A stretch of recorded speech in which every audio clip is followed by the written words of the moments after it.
Cell Health, reboot your body, omega-3 oil extracted from algae, strong heart, sharp mind, healthier you.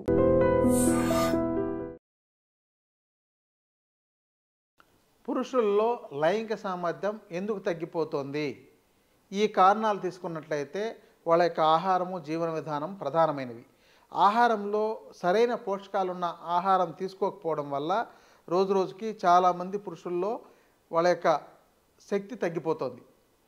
ఒక జీవన విధానంలో ఈ దురలవాట్లు అలవాటు ఉండడం, ఎక్కువగా సిగరెట్లు కానీ ఏదైనా బీడీ లాంటివి తీసుకోవడం, పాన్ లాంటివి తేవడం, అస్తమాను ఈ డ్రింక్స్ లాంటివి తీసుకోవడం, అంటే వైన్ లాంటివి తీసుకోవడం, ఇలాంటి వాటి దురలవాట్ల వల్ల వాళ్ళల్లో శక్తి హీనమవుతుంది. మన శరీరంలో శక్తి ఎలా పెరుగుతుంది, శక్తి ఎలా హీనమైపోతుంది అనే విషయం మీద సరైన అవగాహన లేకపోవడం వల్ల, ముఖ్యంగా యవ్వనంలో ఉండేటప్పుడు వీటి యొక్క ప్రభావం అప్పటికేమీ కనపడదు. కాబట్టి వాళ్ళకి సిగరెట్లు కాల్చినా, గుట్కాలు తిన్నా, లేదంటే ఎక్కువగా లిక్కర్ తీసుకున్నా అప్పట్లో కనపడదు. కాబట్టి వాళ్ళు నిర్లక్ష్యం చేస్తుంటారు. తర్వాత పెళ్లి చేసుకున్న తర్వాత కానీ, లేకపోతే పెళ్ళైన 5 ఏళ్ళకో 10 ఏళ్ళకో కానీ వాళ్ళు శారీరకంగా బలహీనంగా అయిపోయి లైంగిక సామర్థ్యం లేక తగినంత తృప్తితో పార్ట్నర్తో లైంగికంగా పాల్గొలేకపోతుంటారు. అందుకని మీరు ముందుగా మీ యొక్క ఆరోగ్యాన్ని కాపాడుకోండి. ఆయుర్వేద శాస్త్రంలో వాజీకరణ చికిత్స అనే విధానం ఉంది. ఈ వాజీకరణ చికిత్సా విధానంలో శాస్త్రం ఎంత బాగా చెప్తుందంటే, ఆరోగ్యకరంగా ఉండే వ్యక్తి నిరంతరము మరింత ఆరోగ్యకరంగా తయారవడానికి కావలసిన ఆహారాన్ని, జీవన విధానాన్ని తప్పనిసరిగా ఆచరిస్తూనే ఉండాలి. రోజు రోజుకు మీరు ఆరోగ్యాన్ని బాగు చేసుకోవడానికి తగిన కృషి చేస్తూనే ఉండాలి. ఈరోజు ఏదో దొరికిన ఆహారం తిన్నాం, కడుపు నిండింది, గడిచిపోయింది అని అనుకున్నట్లయితే భవిష్యత్తులో మీ శరీరంలో తగినంత రోగనిరోధక శక్తి లేకపోవడము, తగినంత బలం లేకపోవడంతో మీరు బలహీనమైపోతే, మీ యొక్క భాగస్వామిని మీరు సంతృప్తి పరచలేకపోతే, మీ భాగస్వామితో సక్రమంగా పార్టిసిపేట్ చేయలేకపోతే, కొంతమందికి ఎంత సమస్యలు ఉన్నాయంటే కనీసం వీర్యకణాలు, ఆ వీర్యము, శుక్రకణాలు కూడా సరిపడంత ఉండడం లేదు. ఇంకా బాగా చెప్పాలంటే ఎవరికైనా పిల్లలు కలగలేదండి అని వస్తే వాళ్ళని స్పెర్మ్ టెస్ట్ చేయించుకొని రండి అని, స్పెర్మ్ అనాలిసిస్ చేయించుకురండి అని పంపిస్తే వాళ్లకు ఆ యొక్క స్పెర్మ్ తీయడానికి కావలసిన ఆ యొక్క వీర్యం కూడా 1 ml 2 ml రావడమే చాలా కష్టంగా ఉంటుంది. కనీసం ఒక వ్యక్తికి ఒకసారి ఎజాకులేషన్ జరిగినప్పుడు 5 ml to 10 ml అయినా మినిమం రావాలి. అలాంటిది ఆ సరిపడినంత రాలేక వాళ్ళు టెస్ట్ చేయడానికి కూడా సరిపడినంత వీర్యం దొరకకపోతుందని అంటే ఎంత బలహీనంగా తయారైపోతున్నారో ఒకసారి ఆలోచించండి. ఇక వీటిని బాగా, అంటే మనకు లైంగిక శక్తిని బాగా పెంచుకోవడానికి ఆయుర్వేద శాస్త్రంలో చాలా రకాల ద్రవ్యాలు, ఆకుకూరల దగ్గర నుంచి, ఒక కూరగాయల దగ్గర నుంచి, పళ్ళ దగ్గర నుంచి, గింజ ధాన్యాల దగ్గర నుంచి, డ్రై ఫ్రూట్స్ దగ్గర నుంచి, ఈ 5 రకాలు చాలా వాటిని చెప్పారు. కానీ వీటిలో ఈ శక్తిని పెంచగలిగే వాటిని మనం ఎవరు ఎక్కడా వాడుకోవట్లేదు. ఉదాహరణకు ఆకుకూరల్లో రత్నపురుష అనే ఒక ఆకుకూర ఉంది. దాన్ని మనం సేకరించుకొచ్చి దాన్ని కూరగా వండుకొని తినొచ్చు, లేదా చూర్ణంగా వాడుకోవచ్చు, లేదా దాంతో లేహ్యం తీసుకోవచ్చు. కానీ ఈ ఆకుకూర తెలియదు చాలామందికి, ఎవ్వరికి కూడా తెలియదు. ఎక్కడో ఆయుర్వేద శాస్త్రం తెలిసిన వాళ్ళలో, మూలికలు తెలిసిన వాళ్ళకు మాత్రమే ఇది తెలుసు. కానీ దీన్ని ఆకుకూరగా వండుకొని తినే అవకాశం ఉంది.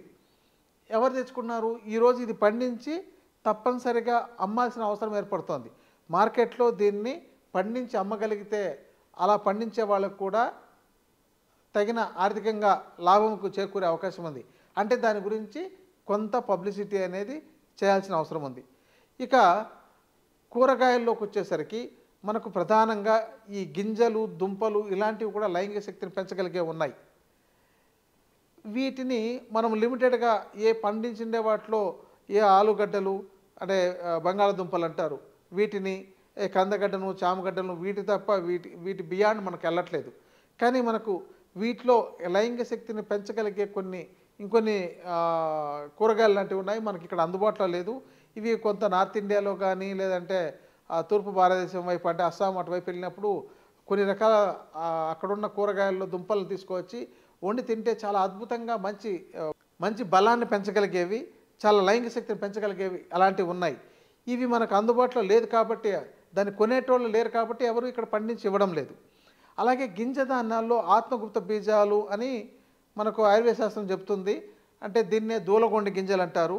ఇవి పొడి రూపంలో తీసుకోవచ్చు, లేహంలాగా తయారు చేసి తీసుకోవచ్చు, లేదంటే దాన్ని మనం ఉడికించి రోజుకు 4-5 గింజలు తినొచ్చు, ఇలా చేసుకోవచ్చు. కానీ ఈ గింజలు ఉన్నాయన్న విషయం చాలామందికి తెలియదు. ఇవి ఒక ఆహారం లాంటివి, అంటే అదేదో మందులు కాదు. దీన్ని తినొచ్చా అని 100 రకాల డౌట్స్ ఉంటున్నాయి. ఎవరికైనా ఆత్మగుప్త బీజాలని అంటే కౌంచ బీజాలను తీసుకొచ్చి మీరు వాడుకోండి అంటే దాన్ని ఎలా వాడాలి అంటే, మీ ఇంట్లో ఒక బీన్స్ అంటే ఈ యొక్క గింజలు ఏవైనా, లేదా అలసందలు ఏదైనా, లేదా బొబ్బర్లు ఇలాంటివి ఏవైనా కూడా శనగలో పెసల్లో ఇస్తే ఎలా వండుకొని తింటారో, కనీసం ఇలాంటి వాటిని మనం వండి ప్రయోగం చేసి చూద్దాం. దాన్ని ఉడకబెట్టి తిని చూద్దాం, పొట్టు తీసిందను దాంతో ఏదైనా తయారు చేసి తిని చూద్దాం. ఈ చిన్న ప్రయోగాలు కూడా ఎవరు చేసుకోవడం లేదు, ఎవరైనా తెచ్చిస్తే తింటున్నారు. సో ఈ కౌంచ బీజాలు ఈ లైంగిక శక్తిని పెంచగలిగే ఉన్నాయి. ఇంకా ఇందాక మీకు చెప్పిన దుంపల్లో మనకి ఇక్కడ అందుబాటులో ఉండే వాటిలో నేలతాడి దుంపలు, శతావరి దుంపలు, అశ్వగంధ దుంపలు ఇవన్నీ పనిచేస్తాయి. మరి వీటిని మీరు సేకరించుకోవచ్చు, మీరు తినొచ్చు, లేకపోతే మార్కెట్లో కూడా అందుబాటులో ఉన్నాయి. రోజు వాటి చూర్ణంని అంటే ఇక్కడ నాణ్యమైన చూర్ణం కావాలి, దాంతో ఏదో ఒకటి అడల్టరేట్ చేసి అమ్మేటోళ్ళు ఉంటారు. అలా కాకుండా మీరు ఒక మంచి దాన్ని తీసుకొచ్చి రోజు ఒక చెంచా పాలలోనో నీళ్ళలోనో కలిపి తీసుకున్నట్లయితే కూడా మంచి లైంగిక శక్తిని పెంచుతుంది. మరి వీటిని ఎందుకు చేయడం లేదు? ఎక్కడో 1% కూడా చాలా చేయట్లేదు. మేము ఎంత మార్కెట్ ఉంటుంది, ఎంతమంది తీసుకుంటున్నారో గమనిస్తే ఎక్కడో డాక్టర్లు వాటిని రాస్తే తప్ప ఎవరు కొనుక్కోవడం లేదు. స్వయంగా ఈ చిన్నపాటి పరిజ్ఞానం కూడా నేర్చుకోలేకపోతున్నారు. ఇవండి మనకు దుంపలుగా. ఇంకా డ్రై ఫ్రూట్స్, మీరు డ్రై ఫ్రూట్స్లో బాదాం తీసుకొచ్చి మేము ఎప్పుడు తింటున్నామని అంటున్నారు, కానీ ఆ బాదాంలో మంచివే ఉన్నాయి, నిజంగా అవి సరిగా ఉన్నాయా లేదా అనేది మీరు కొంచెం మంచి క్వాలిటీ, దాంతో ఆమ్రా బాదాం అని వస్తుంది, అది ఉందని కూడా చాలామందికి తెలియదు. ఎందుకంటే అది కొంచెం కాస్ట్లీ ఉంటుంది, అది ఎక్కడో కొంతమంది మాత్రమే వాడతారు. ఈ మామూలు ఎండిపోయి నూనె తీసేసిన ఒక పనికిరాని యొక్క బాదాంని అంటే కాస్ట్ చూసి ఆ కాస్ట్తో వాటిని తీసుకొచ్చి తింటే ఉపయోగం ఉండదు. మీరు ఆమ్రా బాదాం అని దొరుకుతుంది, దాన్ని తీసుకొచ్చి వాడి చూడండి, మీకు దానిలో ఫలితాలు వేరుగా ఉంటాయి. అలాగే వాల్నట్స్ కానీ పిస్తా కానీ ఇలాంటివి తీసుకోవచ్చు. ఆ డ్రై ఫ్రూట్స్ కాకుండా మనకిక్కడ అందుబాటులో మనకు ఈ మేడి పళ్ళు ఎండబెట్టిండేవి, రావి పళ్ళు ఎండబెట్టినవి, జువ్వి పళ్ళు ఎండబెట్టినవి, వీటిని మీరు ఆ చూర్ణాలను మీరు తీసుకున్నా కూడా మీకు లైంగిక శక్తి బాగా ఇంప్రూవ్ అవుతుంది. అంటే వేసుకున్న వెంటనే ఆ రోజే రావాలనుకుంటే సాధ్యపడదు, మీరు క్రమంగా వాడుతుండాలి. ఇది ఒక ఆహారంలాగా తీసుకోవాలి. మరి దాంతో ఏమైనా సైడ్ ఎఫెక్ట్స్ ఉంటాయంటే ఎలాంటి సైడ్ ఎఫెక్ట్స్ ఏమి ఉండవు, ఇది ఒక ఆహారం లాంటిది. కానీ దీనికి 100 రకాల డౌట్స్ ఉంటున్నాయి. ఆ డౌట్స్తో చాలామంది ఆగిపోతున్నారు. ఇలాంటి ఆహార పదార్థాలతో మీరు లైంగిక శక్తిని పెంచుకోవాలి తప్ప, మీరు ఎప్పుడో తాత్కాలికంగా డాక్టర్ దగ్గరికి వెళ్తే ఏదో ఒక టాబ్లెట్ ఇస్తే అది వేసుకొని ఆ రోజు ఒకవేళ తృప్తిపడి, లేదంటే దాంతో వచ్చే సైడ్ ఎఫెక్ట్లకు భయపడి మీరు వాటిని టెంపరీగా వాడుకుంటుంటే మీ జీవితం టెంపరీ అయిపోతుంది, అంటే తాత్కాలికమైన జీవితమే అయిపోతుంది తప్ప జీవితకాలం తృప్తిగా జీవించలేరు, తృప్తిగా ఉండలేరు. మీరు ఇలాంటి వాటిని నిరంతరం వాడుకుంటుంటే మీ యొక్క మంచి లైంగిక శక్తితో మీరు మీ యొక్క కాపురాన్ని కానీ మీ యొక్క పార్ట్నర్ని, మీ యొక్క భార్యను సంతృప్తిపరచగలిగే అవకాశాలు ఉంటాయి, మీరు తృప్తికరంగా ఉండగలుగుతారు.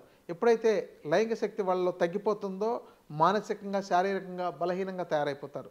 సో ఇవి మనకు అందుబాటులో. ఇంకా ఆయుర్వేద వైద్యుల పర్యవేక్షణలో వెళ్తే ఇంకా చాలా రకాల ఔషధాలు, వీటిని రకరకాల ద్రవ్యాలతో సేకరించి తయారు చేసినవి ఉంటున్నాయి. ఇది వైద్యుల పర్యవేక్షణ తీసుకోవాలి. మీరు ఎక్కడైనా మీకు దగ్గరలో ఉన్న ఆయుర్వేద వైద్యులను సంప్రదించండి, లేదంటే నన్ను సంప్రదించవచ్చు, ఎవరైనా సంప్రదించవచ్చు. ఇలాంటి వాటితో మీరు శారీరకంగా ఆరోగ్యకరంగా మంచి వీర్యవంతుడిగా, మంచి శుక్రశక్తి కలిగిన వ్యక్తిగా, బలవంతుడిగా, ఆరోగ్యవంతుడిగా, తృప్తికరంగా జీవించండి. ఇది మనకు ఆయుర్వేదం ఒక శాస్త్రీయంగా చెప్పిండే విధానం. ఇక మీకు ఉద్రేకపరిచే ఔషధాలు, లేకపోతే మిమ్మల్ని భ్రమపరిచే ఔషధాలు, లేకపోతే మీకు రండి, మీకు ఇప్పుడే ఒక్కరోజు 24 గంటల్లో మీకు చాలా రకాలు చూపిస్తాం, మీరు 24 గంటల పాటు సెక్స్ చేస్తూనే ఉండొచ్చు, లేకపోతే మీకు 100 మందితో అయినా సెక్స్ చేయొచ్చు, ఇలాంటి ప్రకటనలు చూసి భ్రమపడి వాటి వెంబడి పడకుండా మీ ఇంట్లో మీకు అందుబాటులో ఉండే వాటితో మీరు ఆరోగ్యకరంగా తయారు చేసుకోవడానికి చాలా అందుబాటులో ఉన్నాయి. లేదా కొద్దిపాటి ఔషధాలతో నిరంతరం మీరు ఆరోగ్యకరంగా కాపాడుకోవడానికి ఉన్నాయి. ఇలాంటి వాటిని మీరు వైద్యుల పర్యవేక్షణలో తీసుకుని కానీ లేదంటే వీటి విజ్ఞానాన్ని మీరు నేర్చుకుని కానీ వాడుకొని జీవించి ఆరోగ్యకరంగా సంతృప్తికరంగా సంతోషంగా బ్రతకండి. నమస్తే. Sir, one life lesson what medicine has taught you. Whatever you can do without expecting. But I really believe మన పాజిటివ్ యాటిట్యూడ్ ఉంటేనే మనం ఏదైనా సాధించగలం. గట్ ని మనం కరెక్ట్ గా డీల్ చేసినట్లయితే అది మనకి పాజిటివ్ హార్మోన్స్ ని రిలీజ్ చేస్తుంది. షుగర్ వచ్చిన వాళ్ళ పరిస్థితి ఏంటి? పొట్ట దగ్గర పెరిగితే దాన్ని ఆండ్రాయిడ్ అంటారు. ఆండ్రాయిడ్ ఫోన్ కదా. అసలు థాట్స్ ఎందుకు వస్తాయి? బ్రెయిన్ డెడ్ అంటే దానికి ప్రపంచం అంతా కూడా కొన్ని నిర్దిష్టమైనటువంటి లక్షణాలు. మానసికంగా ధైర్యంగా ఉంటే క్యాన్సర్ జయించవచ్చు. You are a doctor for a cause, sir. అంతే. వాళ్ళకు వచ్చిన ఆదాయం కాకుండా ఫ్రీ సర్వీస్ ఎంతమందికో చేస్తారు.